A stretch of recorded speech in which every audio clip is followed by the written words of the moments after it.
Hey guys, it's Tony here from My DIY Outdoors. It is Sunday, November 6th. We're into the full rut here of the Michigan deer season. So firearm season is just about a week and a half away. So we're gonna start getting ready for that. So this year I'm gonna film a series of videos, starting with today. We're gonna get some firearms sighted in preparation for our hunt on November 15th. So next weekend we're going to be heading up to deer camp, setting up a blind, doing a little bit of scouting and getting ready, and then hopefully I'll be able to bring you guys some footage. I'm going to try to do some self-filming this year from the deer stand. So we got great weather today, just a little bit of breeze, but it's not bad here on the range. So I have a 100-yard shooting range just right here at my house, so we're going to sight 4 different guns in today, and hopefully get them all ready for deer season. So hopefully you guys enjoy the video. I'll play a few little tips and tricks that I've learned along the way to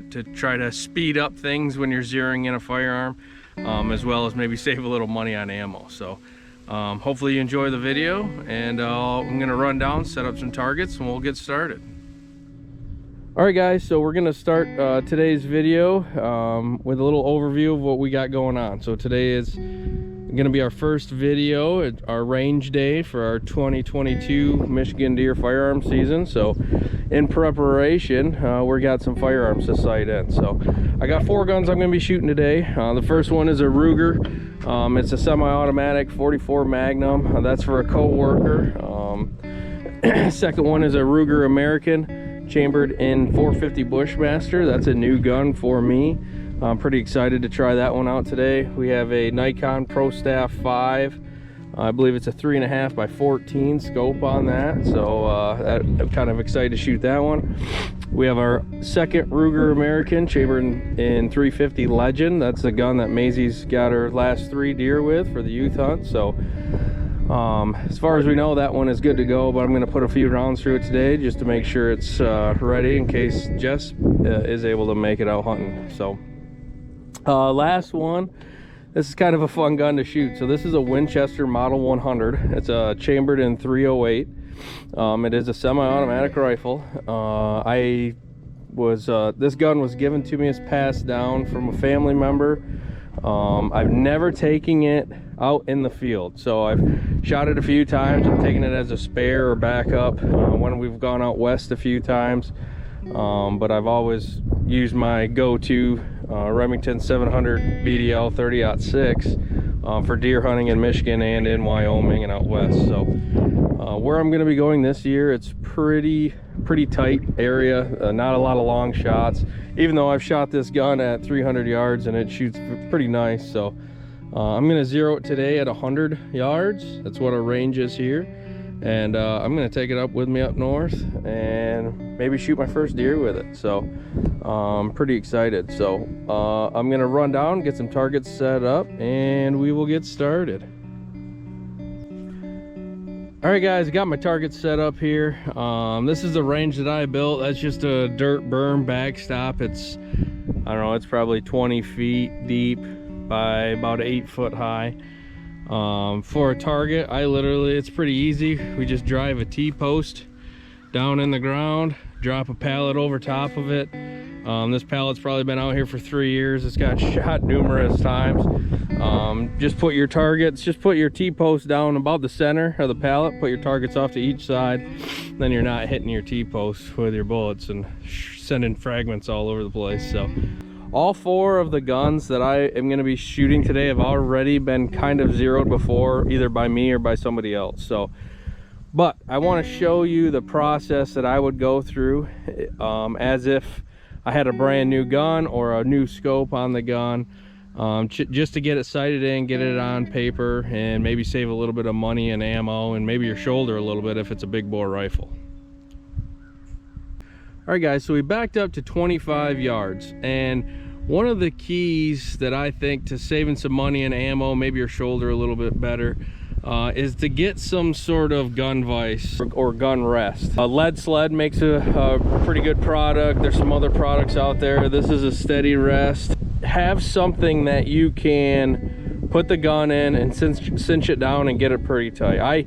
I use this steady rest. It's pretty light, it's pretty easy. I'll actually put some straps around it or the gun when it's on the table just to get it even steadier. Now, I don't do this with my last final shots, because those last shots, I want to see how I personally, you know, between all the different variabilities when you're shooting, I want to see where I can put the bullet through the paper. So this is really just to get started. I suggest using a lead sled or using a vise like this, or something that you can hold the gun pretty steady in. So the first thing I'm going to do with a brand new setup is what's called a bore sight. And I'm going to use the bore to align the crosshairs of the scope. All right, so you can buy, there's tools that you can buy to assist you in bore sighting, like there's different lasers and stuff you can buy.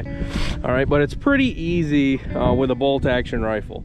So we just got to pull the bolt out. So this Ruger American, pull the bolt out, we hit this little button right here, depress that, hold that down, and the bolt slides out of the back. Okay, now you can see right down the bore of the rifle. Like I said, if you buy one of the products that acts as a laser, you can chamber that product now, and it's going to shine the laser on the target down the bore of the rifle and down the barrel, and you can just adjust your crosshairs onto that laser. So we have a bolt action rifle here, so it's real easy. We just pulled out the bolt. We're going to align that barrel right on with one of those targets. So I line the barrel, the bore, looking right down the bore with that top target on the right side. Got the gun all tightened down in the vise to where it can't move. And then I'm going to adjust the crosshairs in the scope right onto the bullseye of that target. So that is called bore sighting. That'll get you fairly close here, right at about 25 yards is where I like to do it. Okay.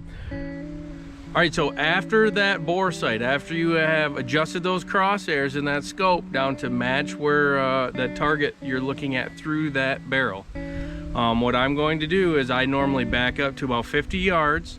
I'll tighten that gun down in that bench vise. I'll make sure I get a good sight on the center of the bullseye, and I'll shoot one time.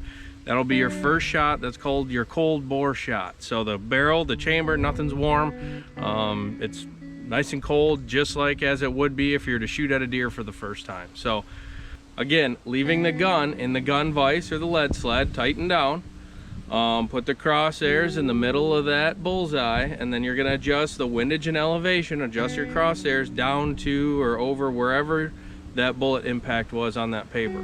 Okay, essentially that is aligning your scope with your bore or your barrel. So that is going to be the most accurate shot at a cold bore. So now the barrel's got a little bit of heat in it, chamber's got a little bit of heat in it. So what I do now, once I get a cold bore shot and a zero at 50 yards, I'll back up to 100 yards and I will shoot a 3-shot group. Okay, and I'm looking for the center of those 3 shots. Okay, you get a little bit better judgment or calculation on where that gun actually is impacting on the target when you start to shoot multiple shot groups. So I usually use a 3-shot group, take a center of that 3-shot group, and default that as the impact spot on that target or of that firearm. So, all right, 2 things I want to bring up at this point is precision and accuracy. Precision is how well you can repeat the same action, all right? Or when we're talking about shooting a target, precision is how close your bullet impacts are going to be to each other, all right? Accuracy is how close your bullet impact is from your intended target. Okay, so we shoot a 3-round group at the target, aiming at the bullseye. How tight or how close together those 3 impacts are is our precision. How close to our intended target or how close to the bullseye those impacts are is how accurate we're being. Okay, so obviously when you're preparing a firearm to go out and hunt big game, you want to be both. You want to be accurate and precise. There's different factors that affect each. I want to take out environmental variables right now. So we're not talking about the wind, we're not talking about the temperature, we're not talking about elevation, we're not talking about the angle that we're shooting. Okay, when you talk about how precise you are, it is learning how to shoulder the firearm the same place every time or the same way. It's how to hold. Okay, it's how good your rest is. It is how you pull the trigger. Okay, we don't want to punch the trigger. We want a nice, slow, steady trigger squeeze. All right, so a lot of those things will affect how precise your shooting is or how tight your groups are. Okay, when you talk about accuracy, well, that is you getting to know the weapon and getting the sights of the weapon or the firearm aligned to the actual impact of the bore or the barrel. So the longer that you shoot and more experience that you get, the better your confidence can be built up with that gun, the better you're going to shoot with it. So we're looking at, you know, both things today. So we're going to try to shoot a couple of 3-round groups, get them as small as possible, as well as close to that bullseye as possible, so we're both precise and accurate. All right, guys, we got the targets all set up. We're ready for our first cold bore shot with our 44. Anytime you're shooting guns, anytime you're sighting in, make sure 2 things. Number 1, a good set of ear protection and some sort of eye protection, so you can get tinted, you can get clear, whatever. So all right, so I'm gonna go ahead and put my ear protection on, chamber it around, and we're gonna fire our first cold bore shot with the 44 mag.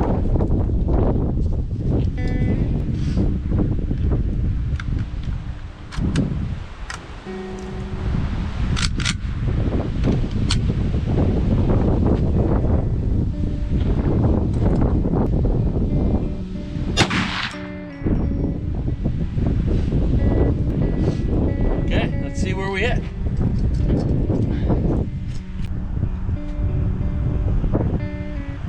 All right, I don't know if you can see it, but we're about 3 inches high and 3/4 of an inch to the right. So a few things to keep in mind when adjusting a scope.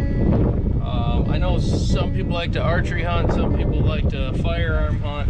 When you're shooting a bow, you know, the term is follow the arrow when you want to adjust your sights. If you shoot low and to the right, you're going to take your sights and you're going to lower them and move them to the right. Okay.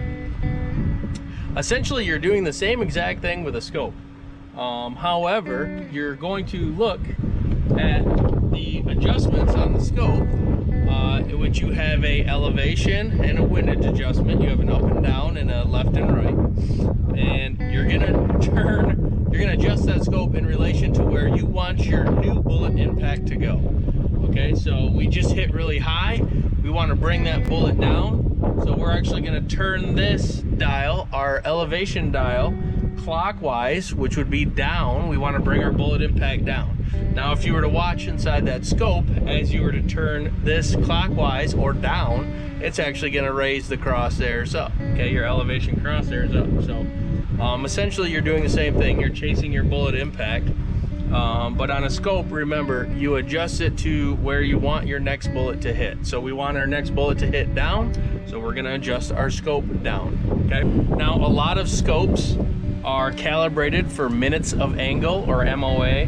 I'm not going to go really deep on MOA today. However, I will tell you that it will usually tell you how much adjustments each click or each line on this scope will actually move your bullet impact. Okay, for instance, this one says 1 click is a 1/4 inch at 100 yards.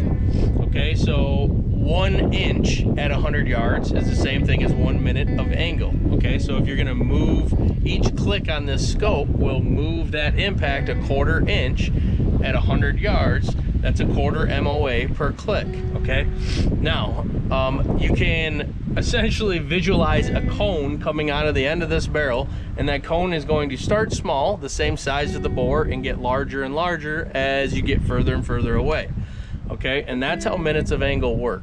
So what is going to be a 1/4 inch at 100 yards, okay, if you double that and go to 200 yards, well, that 1 click is now going to move that bullet impact a 1/2 inch, or double what it would at 100 yards. Okay, so you know, you go all the way out there to, you know, 500, 600, 700 yards, and that stuff starts making a big difference. So keep that in mind. That's what that means. So if you're shooting at 50 yards, it would be half of that, right? Half of 100. So it would move the bullet impact only 1/8 of an inch instead of a 1/4.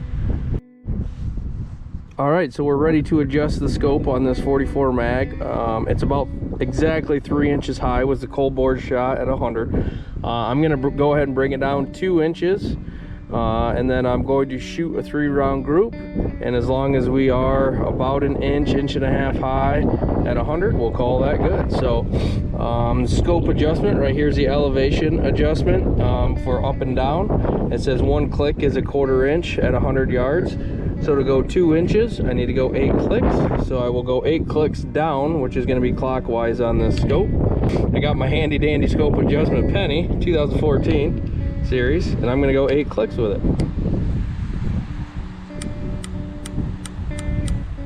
Right there. Okay, so there's 8 clicks on the scope. We're going to go ahead and see where she's at.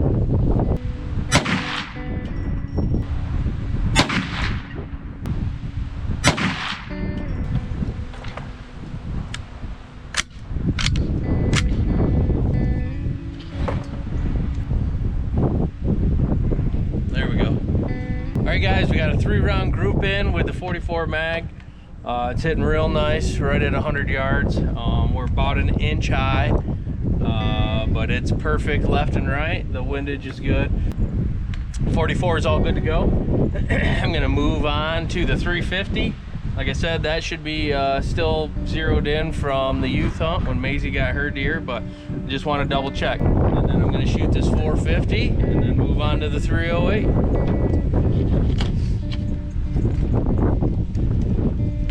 Okay, so 350 Legend, chambered in American Whitetail, 170 grain soft points. 100 yards, cold bore shot, going first.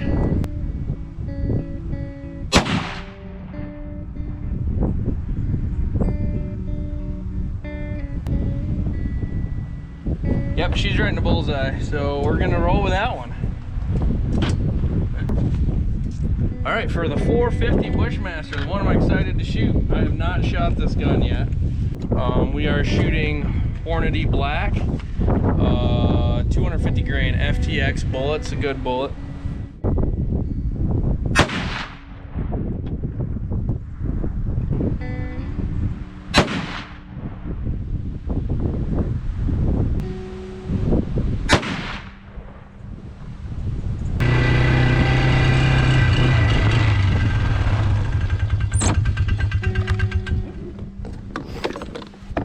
All right, so there is, tear that paper out of the way. There's the first shot from the 350 at 100. We're gonna leave that alone. There's the 3 shots from the 450. So we're grouping, I'm gonna say right there, dead center of those 3 holes in the paper, which is right on 1 inch to the right. I am gonna move it an inch to the left, and then we'll shoot 3 more rounds and see if we can't group them right here in that red circle. So we want our bullet impact to move to the left. So I'm gonna move this clockwise, and I'm gonna go 4 clicks for an inch. 1, 2, 3, 4. Okay.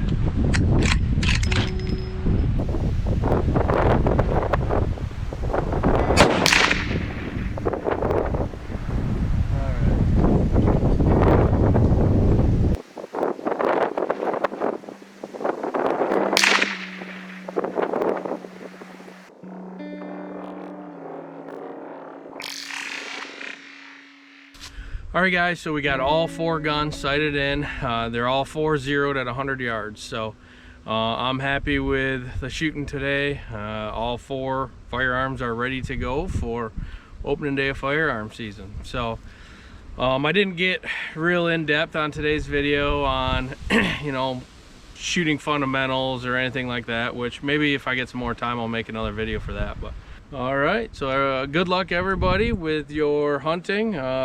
Opening day of firearm season in Michigan here starts pretty soon, so another week and a half. So good luck to all you hunters. If you guys like these videos, or if you get anything out of them, a little bit of knowledge or even a laugh, if you guys could go to the YouTube channel, My DIY Outdoors, and subscribe to that channel. We also have a Facebook page. If you want to like and follow that page, we're trying to get the fan base built up here. So, all right, don't forget to like, follow, subscribe, and thanks for watching, and good luck hunting.